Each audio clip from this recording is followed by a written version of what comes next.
Assalamu alaikum, bonjour, shalom mes frères et sœurs en humanité. Voilà, alors je vais vous dire simplement une chose. L'attentat de Strasbourg, clairement, c'est un acte d'État. Je vais être clair, c'est un acte d'État.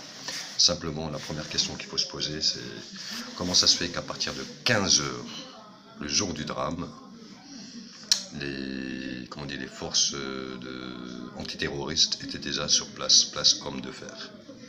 Ce qui veut dire qu'ils étaient présents largement avant que cela ne se passe. Pourquoi? Comment? Et qui leur a donné l'instruction d'être là? À 3 heures, moi je dis bien 15 heures, ils étaient déjà sur place. Et à 20 heures, il s'est passé le drame. C'est bizarre, hein, c'est toujours pareil. Hein. Il y a toujours des éléments d'État qui viennent de Paris, bien sûr, hein, je dis bien, qui sont venus ici, à Strasbourg, où je suis d'ailleurs, et on fait passer ça pour un attentat. On fait tout un bordel monstre, d'accord? Et les seuls qui ont été emmerdés, je dis bien emmerdés vraiment comme il faut, c'est des gens qui sont à la rue. Resto du cœur fermé, plein de trucs où ils allaient eux, comme la médiathèque fermée, tous les endroits où ces gens-là allaient ont été fermés. Volontairement.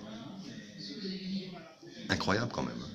Pourquoi ne pas sécuriser ces endroits et protéger ces gens-là au lieu de les laisser à la rue sans les nourrir par-dessus merci. Il y a beaucoup de questions qui se posent. En fait, c'est une action contre les Gilets jaunes, je vous le dis clairement. Le pauvre Sérif s'est fait abattre pour ne pas parler. Avec tous les moyens que la France a pour capturer quelqu'un sans le tuer, on dit bien sans le tuer, ils choisissent toujours l'option de tuer ces gens-là. Faut pas de témoin.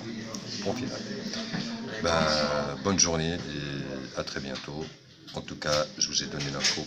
À plus.